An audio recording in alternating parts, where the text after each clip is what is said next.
é um capítulo do Espírito Incoerente, do Chico Xavier, né, que está nesse livro que nós estamos estudando atualmente, Doutrina Viva.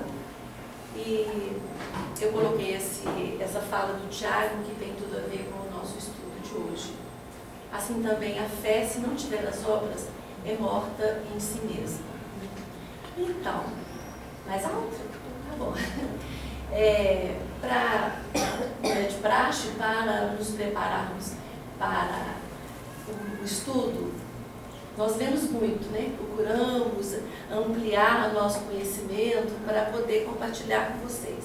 Aí eu fiz uma releitura de algo do próprio livro da Doutrina Viva e percebi uma coisa que eu estava desconfiada, mas não tinha muita certeza, que várias lições, estou chamando de lição cada capítulo, né? Uma lição para nós. Cada lição, várias lições falam da mesma coisa. Não sei se por coincidência o meu tema é espírita, a incoerência da vida na ação. Quase todos os capítulos do livro eu podia pensar, digamos assim, alguma coisa sobre esse tema. Eu me lembrei que o Júlio, na semana passada, falou sobre o que é o erro, né? E a conclusão que eu cheguei, também o livro, claro, é que é um erro pensar que a coisa mais importante de uma casa espiritualista é a sessão mediúnica, que todas as atividades que são desenvolvidas na casa, todas elas são atividades espirituais e todas têm um valor muito importante para a nossa aprendizagem. A Luciana também falou coisa parecida. Eu me lembrei que a Patrícia também falou sobre isso. Aí eu fiquei pensando, se vocês pensariam, eu pensar assim, pô, mas para que tanta repetição, né? Já falou uma vez, já falou duas, e eu posso adiantar para vocês que vai continuar falando algumas coisas parecidas. Mas por que tanta repetição? É porque é assim que nós aprendemos. Então, a espiritualidade sabe, os pedagogos, eu chamei os pedagogos espirituais, que escrevem os livros, eles sabem da nossa dificuldade em aprender, né? Da nossa dificuldade ou da nossa necessidade de ouvir sucessivamente, várias vezes, sobre aquilo, para que comecemos a compreender. E eu me lembrei também que a espiral dialética do conhecimento, que já foi dita aqui várias vezes também, né? Essa é mais uma aproximação de o que significa essa espiral do conhecimento. Significa... Aqui, né? Tem que segurar. Não, vira, volta. Eu mesmo que fiz. Não dá. Aqui na frente a gente fica sempre meio deslanchado. O chefe fala, se ele mexe lá e fala que é a gente. Eu entendi. Maldoso.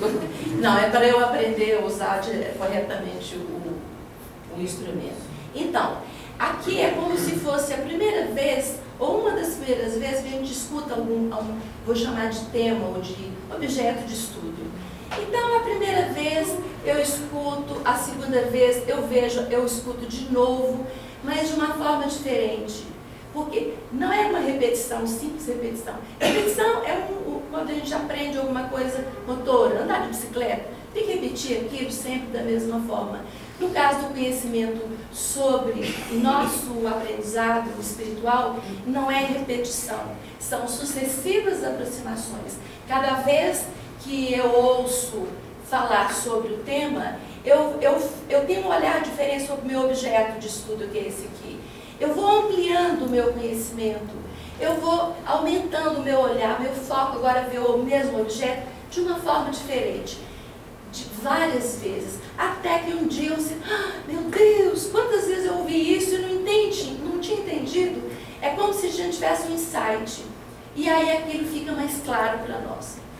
Então é por isso que os nossos pedagogos espirituais, no caso Chico Xavier, fala desse tema várias vezes, nesse livro especialmente.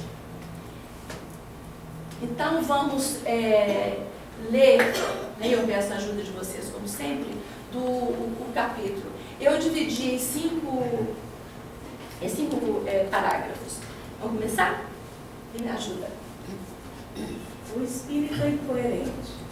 O espírita incoerente é aquele que, de caso pensado, não luta por si mesmo para se adequar aos princípios da doutrina.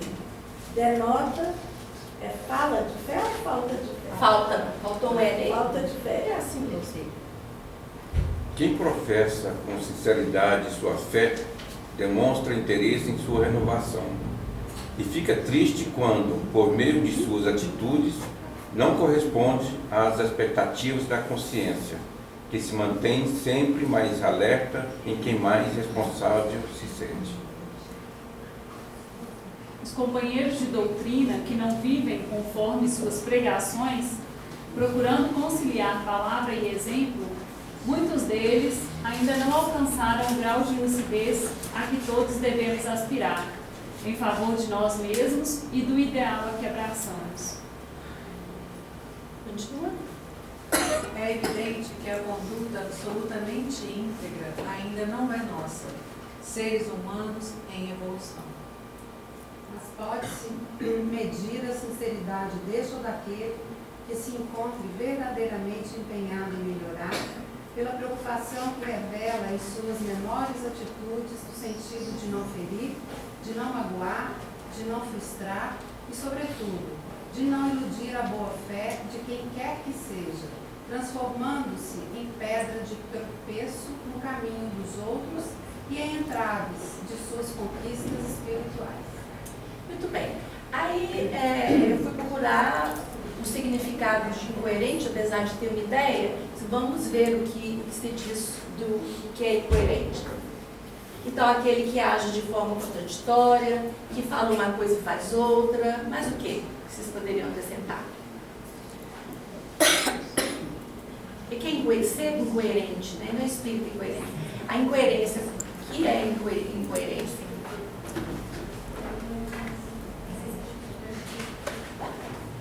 Eu vou dar cola. Que não tem coesão, falta de conexão entre uma coisa e outra, e principalmente essa falta de conexão entre fatos e ações. Aí o que o Chico nos coloca a definição do que é espírita incoerente, ele fala que é aquele que, de caso pensado, não luta por si mesmo para se adequar aos princípios da doutrina. Esse espírito incoerente denota falta de fé. Olha só, de caso pensado, dá para entender que é uma pessoa que não é uma leiga, já é iniciada, já tem um certo estudo, né? Ele não se adequa aqui aos princípios do Evangelho, aos princípios do Cristo. Então ele não tem fé. Aí eu me lembrei de um outro estudo, de uma outra terminando, né? Ela fala do Papa Francisco. Ele fala que habitualmente quem vive na incoerência faz muito mal para si e muito mal para o outro também. Aí eu fiquei pensando, e eu? Quando que eu sou incoerente? Aí é aquela dificuldade, né? Quantas vezes eu sou incoerente por dia? São muitas vezes. E aqui, do Ismael, né? Que eu venho para eu ser coerente, estudar a doutrina do Cristo. Eu fiquei pensando, quantas vezes eu estou sentada e fico, ao invés de aproveitar o que está sendo dito aqui, conversando com uma pessoa que está ao meu lado, ou de trás, ou vagueando, né? Pensando que eu deixei para trás, fora desse mundo. Mas o que eu encontrei, esqueci de pôr interrogação. Eu fiquei me perguntando. Mas o que eu encontrei de incoerência minha mais séria, digamos assim, por exemplo, eu estou aqui no Ismael desde 2012 e somente em 2015 aconteceu o salto, né? Porque na repetição, quanto mais eu tenho uma aproximação com aquele tema, lá um belo dia eu descubro, eu tenho um insight, eu aprendi. Então, quando foi que eu aprendi a importância do culto no lar? 2015. Né? Nossa, quantas vezes eu ficava dizendo para mim mesma, eu moro sozinha, como é que eu vou discutir o evangelho comigo mesma? E apesar de ter ouvido várias vezes a importância que a espiritualidade está presente, apesar de ouvir tudo isso, a minha grande incoerência foi essa aqui, essa eu já estou superando. Então me perguntei, mas por que essa incoerência, né? Apesar de ouvir tantas vezes, de forma didaticamente diferente, aquele mesmo tema, e eu ainda não compreendo. Preciso de tantas vezes, como o Guido Pessoa coloca, 26 vezes lendo uma mesma palestra que eu começo a entender o que ela quer dizer. Aí eu entendi o seguinte, que há um descompasso entre o meu pensamento, entre a minha consciência e a ação. Há uma diferença entre querer, pensar e ter consciência, né, ter caído a ficha, e eu começar a agir. Né? Aí o que o texto nos diz? Os companheiros de doutrina que não vivem conforme suas pregações, procurando conciliar palavra e exemplo, muitos deles ainda não alcançaram o grau de lucidez. A delicadeza do Chico para nos dizer isso, né? Lucidez, né? Nos falta ainda, não alcançamos esse grau de lucidez a que todos nós devemos aspirar, né? Em favor de nós mesmos e do ideal a que abraçamos. Aí ele coloca, continua a me acalmar um pouco o coração, quando ele diz que é evidente que a conduta absolutamente íntegra ainda não é nossa, seres em evolução. Isso não quer dizer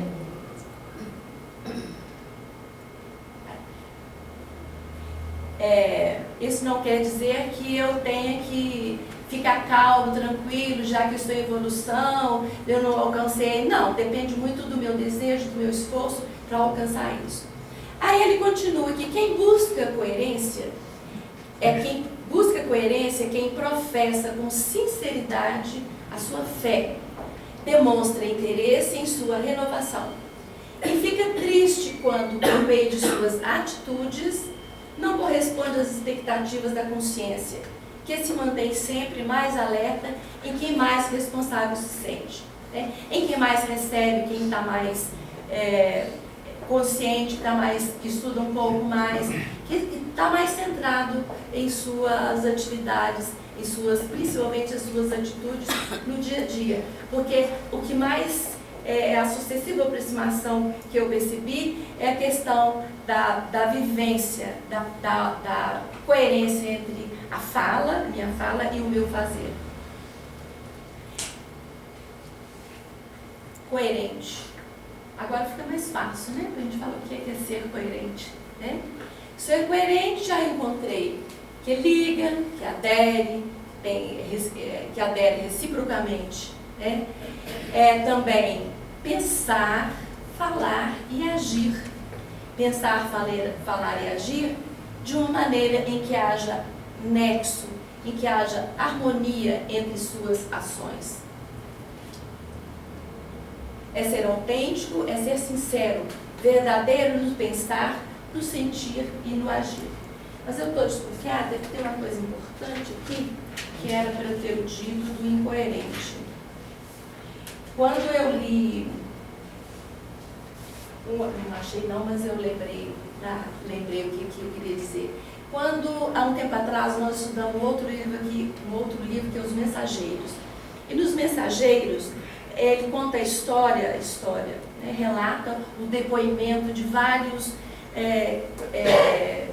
coordenadores, vários líderes espirituais, que ao preparar a sua missão para vir nessa terra, né, o que ele deveria cumprir, ao fazer o seu plano de encarnação, eles receberam todos os recursos necessários para desenvolver coerentemente a sua ação evangelizadora. E o livro relata que ele foi escolhido, né, aqueles que descumpriram a sua missão, que não cumpriram a sua palavra, por consciente, né? Não foi por um acaso, foi de caso pensado. E aí eles se prejudicaram a si mesmos e a todos os outros, porque eles foram incoerentes como? Vários exemplos.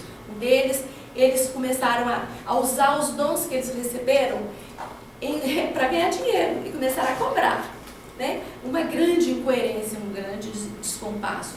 Outros usaram do poder, do cargo que é exercido, né? E começaram a tirar proveitos. E aí por diante, o livro inteiro fala disso. E fala do quanto que essa incoerência repercutiu neles, que perderam praticamente uma encarnação, estavam lá fazendo um novo plano para poder voltar com um pouco mais de coerência.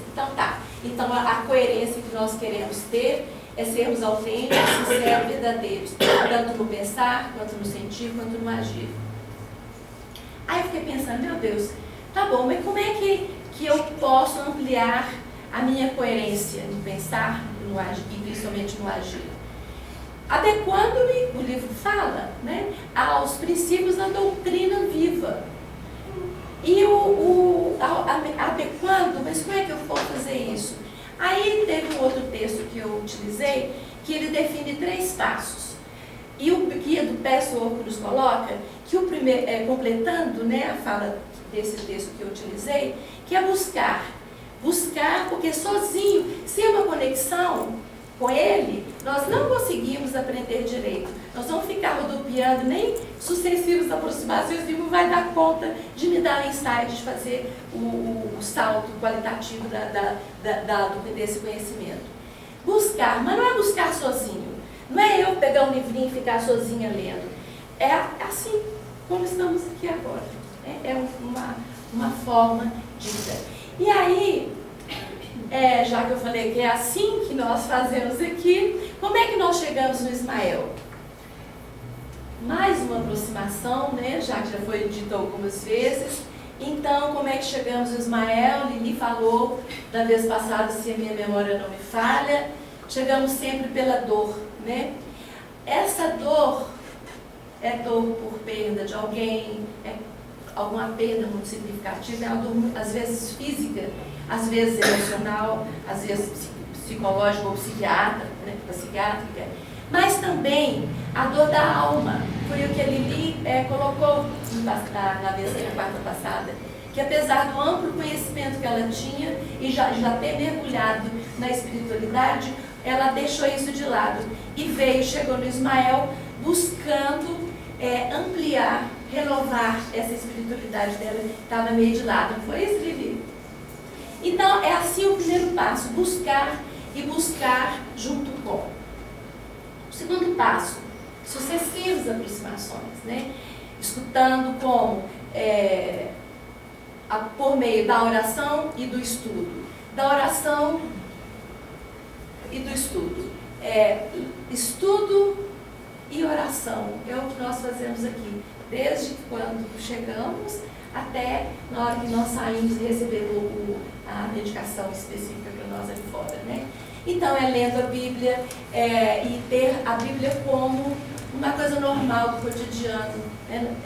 À medida que estudo, à medida que eu vou estudando, eu vou começando a sentir fisicamente a presença de Deus, o auxílio que eu pedi, o auxílio que eu vou recebendo.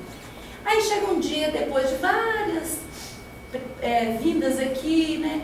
Fui lá embaixo, recebi o tratamento, continuei vindo na quarta-feira, comecei a gostar. Opa, esse negócio tá legal.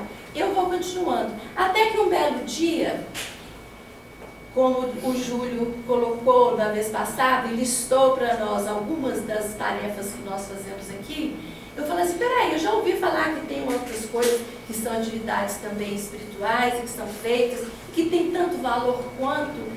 Será que estava na hora de eu começar a fazer alguma coisa, a agir, né? E aí eu resolvo ser tarefeiros, e aí eu vou saber da coordenação, né? Falei, quais atividades que eu posso fazer? Aí me é oferecido uma lista. E eu começo a escolher, então, aquelas que eu acho que eu já tenho condição, encaminho a espiritualidade. E na bondade da espiritualidade, ele aceita essas atividades que eu proponho, ou não, né? Eu posso listar 5, ele me indica, me autoriza uma, que eu já estou preparada para aquilo, ou às vezes me indica uma outra ação que ele sabe que eu estou preparada, então me oferece, E eu meio cheia de medo, assim, começo a vir aqui na frente para falar. Bom, e isso com o tempo, assim que nós começamos a agir, porque nós agimos, né, com compromisso e com trabalho. Então, nós somos admitidos de carteira assinada. E essa carteira assinada significa que eu estou assumindo, buscando ser coerente com essas atividades que eu escolhi, que a espiritualidade me ofereceu. E esse trabalho, ele é permanente, ele é contínuo no meu cotidiano, onde eu estou. E também, eu não sou demitida, há uma segurança total nesse trabalho. Total. Eu posso, de livre escolha, de caso pensado, escolher não ficar mais. Aí eu saio, depois eu volto. Né? Essas idas e vindas. Então, esse trabalho eu não sou demitida, mas eu posso escolher não querer mais. E, claro, pagar o preço. Né? Então, de caso pensado, sentir, pensar, sentir e agir. O que eu encontrei de definição, e não foi no livro, né? Que espiritualista coerente de ação, da ação, aquele trabalhador, tarefeiro, estudioso, que movimenta em torno das práticas da formação da personalidade ajustadas com as leis espirituais do amor. E aí, quase fechando, avaliando se eu estou sendo mesmo coerente, né? O Chico nos diz, mas pode-se medir a sinceridade deste ou daquele que se encontre verdadeiramente empenhado em melhorar pela preocupação que revela em suas menores atitudes. No sentido de não ferir, não magoar, não mentir, não atrapalhar a vida dos meus irmãos, e principalmente não eludir a boa-fé de quem quer que seja, transformando-se em pedra de tropeço no caminho de outros e entrada de suas conquistas espirituais. E aí eu retomo a questão do livro Mensageiro, uma fala do Arcelino, que não por um acaso fui eu que fiz o estudo dele, desse capítulo, que ele diz assim, quando ele recorda tudo que ele não fez. E ele diz que eu fiz viciados da crença religiosa e delinquentes ocultos, mutilados da fé e aleijados do pensamento. Não tenho desculpas, porque estava esclarecido. Não tenho perdão, porque não me faltou assistência divina. Aí, não acabou assim. Não é assim. Acaba porque a minha redenção começa a partir do momento que eu tenho consciência, que eu entendo, que eu aceito os meus erros, que eu assumo minha responsabilidade. E aí eu retomo a minha missão. E se eu me afastei como tarefeira do Ismael, eu retomo com toda a humildade pedindo que a casa me receba de novo e eu vou começar a aprender, né, com sucessivas aproximações, como ser coerente. Assumindo a minha incompletude, né, e retomando o caminho da volta ao Pai. Muito jejum e muita oração. Para fechar, essa fala do Mateus, que diz: brilhe a vossa luz diante dos homens, para que vejam suas boas obras e glorifiquem ao vosso Pai que estás no céu. O sentimento que eu tenho aqui agora, grande eterna de gratidão. Obrigada pela possibilidade de aprender mais um pouco com vocês.